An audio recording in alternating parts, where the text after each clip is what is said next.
अस्सलाम वालेकुम फ्रेंड्स, आप सबका वेलकम है मेरे चैनल बेबी मम्मी लाइफ में। वीडियो शुरू होने से पहले मैं बता देती हूँ कि मैं एक ट्विन मदर हूँ और मुझे ट्विन्स को पालने के एक्सपीरियंस है। तो इस एक्सपीरियंस के साथ मैं आपके साथ कुछ 5 टिप्स शेयर करना चाहूँगी, जिससे आपकी लाइफ काफ़ी आसान हो सकती है इंशाल्लाह, अगर आप उसे अपनी तरह से सेट करेंगी तो वीडियो शुरू करने से पहले कहती हूँ बेस्ट ऑफ लक। आप मेरा वीडियो एंजॉय कीजिए और आपको कोई टिप्स पसंद आए तो ज़रूर कमेंट कीजिए। तो सबसे पहला टिप है set a routine.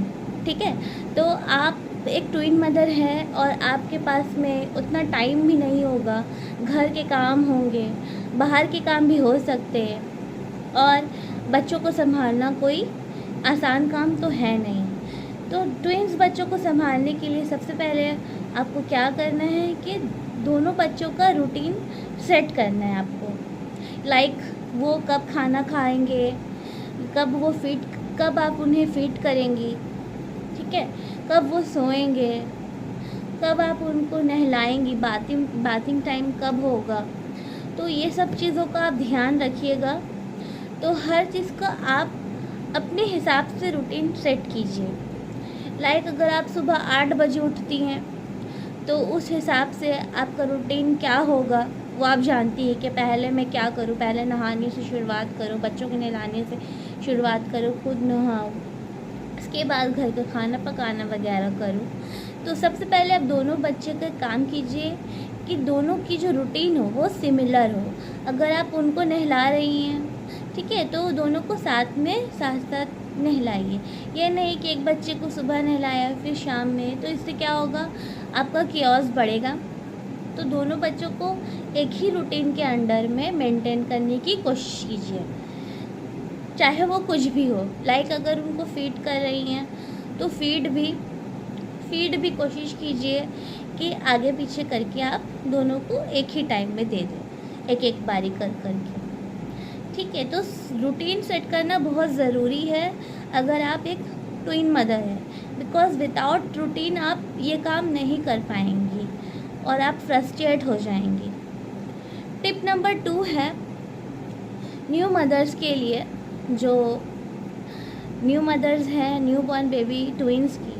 Tip number 2 ये रहेगा कि आप एक ब्रेस्ट पंप का इस्तेमाल कीजिए। हाँ, ब्रेस्ट पंप जो अफोर्ड कर सकते हैं उन लोगों के लिए कह रही हूँ कि ब्रेस्ट पंप से काफ़ी हेल्प हो जाएगा ट्विन मदर की जो परेशानियाँ होती है उसे हेल्प करने में। वो इस तरह से कि अगर आप एक्स्ट्रा मिल्क अगर आप उसमें स्टोर करके रख देती हैं फ्रीज़र में, तो क्या होगा कि कभी कभी जो है बच्चों को फीड नहीं दे पाते हैं हम लोग, तो जो एक्स्ट्रा स्टोरेज वाला जो मिल्क होगा वो बच्चा पी सकेगा।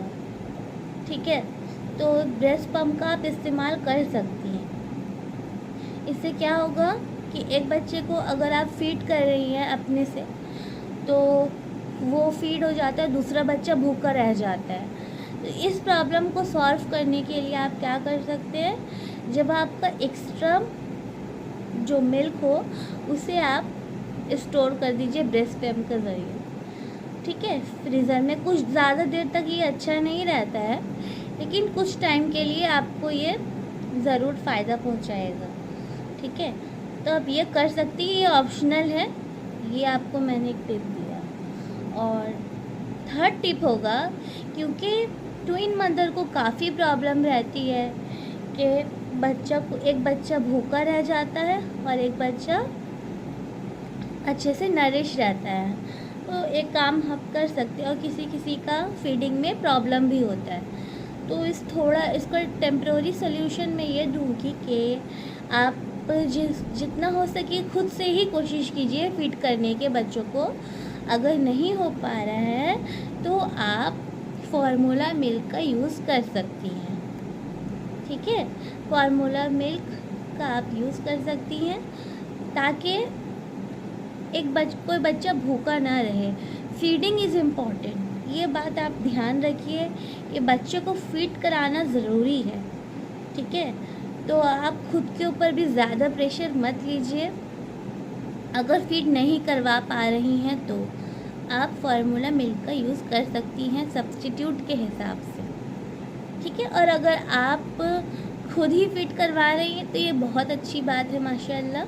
लेकिन अब मैं दूसरी माँओं के पर्सपेक्टिव से कह रही हूँ, अगर उनको ऐसा प्रॉब्लम हुआ कि उनको फीड नहीं हो पा रहा है, तब वो क्या करेंगी, कहाँ जाएंगी, क्या खिलाएंगी बच्चे को। तब उस टाइम में जो फार्मूला मिल्क बच्चों को सूट करे, लाइट फार्मूला मिल्क, इस तरीके के लाइट फार्मूला मिल्क आप बेबी को देने का कोशिश कीजिए। लेकिन मेरा यही आपसे रिक्वेस्ट रहेगा कि आप खुद ही बच्चों को फीड कराने की कोशिश कीजिए। अगर नहीं हो पाए तब जाके आप फार्मूला का इस्तेमाल कीजिए। मेरा थर्ड टिप रहेगा आपके लिए, फोर्थ टिप रहेगा आपके लिए कि आप जो है वो हेल्प मांगिए सबसे। देखिए, ट्विन मदर्स होना कोई नॉर्मल बात नहीं है। काफ़ी ज़्यादा हम लोग जो है फ्रस्ट्रेट हो जाते हैं घर के कामों में, प्लस बच्चे की ज़िम्मेदारियाँ, खुद की ज़िम्मेदारियाँ, और घर का काम कुछ ऐसा नहीं है कि जो बस ख़त्म हो जाए कुछ ही मिनटों में, कुछ ही घंटों में।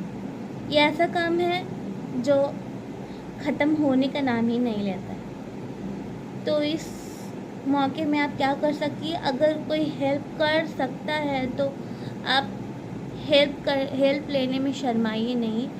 बोल सकती हैं कि मेरा बच्चा, अगर आपको नहाने जाना है और बच्चे के साथ कोई नहीं है तो घर पे अगर कोई है तो बोल दीजिए मेरे बच्चे का ख्याल रखिए, कुछ देर के लिए मैं नहाने जा रही हूँ। ये एक एग्ज़ाम्पल है। अगर आप कहीं बाहर जा रही हैं, कुछ ज़रूरी है और आपको कुछ सामान आपको ज़रूरी लाना है, या आप खुद आप डॉक्टर के पास जा रही हैं और बच्चे को देखने के लिए कोई नहीं है घर पे, तो आप या तो अपनी मम्मी के घर में बच्चे को रख दीजिए या फिर आप किसी से भी हेल्प लीजिए। आप ये मत सोचिए कि दोनों बच्चों की वजह से मेरी ज़िंदगी ख़राब हो गई है, ऐसा नहीं सोचिए। आप ऐसा सोचिए कि कैसे सॉल्यूशन हम कर सकते हैं, किस तरीके से हम इस मसले को किस तरीके से हम इस प्रॉब्लम का सल्यूशन कर सकते हैं। और फिफ्थ टिप रहेगा आपका कि क्लीनिनेस का ध्यान रखिए, साफ़ सफाई घर में अपनी ज़्यादा रखिए, क्योंकि छोटे बच्चों को इन्फेक्शन का काफ़ी डर रहता है। और इसलिए जितना हो सके आप दोनों बच्चों की और अपनी क्लीनिनेस का और अपने घर का साफ़ सफाई का काफ़ी ज़्यादा ध्यान रखिए, ताकि कोई भी डिजीज़ेस ना हो। घर जितना साफ़ सुथरा रहेगा उससे ज़्यादा कम चांसेस है कि कम बीमारियाँ आएंगी। अगर बच्चा बॉटल से फीड कर रहा है तो आप उस बॉटल को, उसके सब सारी चीज़ों की सफाई का ध्यान रखिए। मेरा वीडियो पसंद आए तो ज़रूर लाइक एंड सब्सक्राइब कीजिए और कमेंट कीजिए, इससे काफ़ी सपोर्ट रहेगा। और अगर कोई न्यू मदर है या फिर कोई ट्विन मदर है तो उसको ये वीडियो ज़रूर शेयर कीजिए। उम्मीद करती हूँ आप सबको पसंद आया होगा। अल्लाह हाफिज़।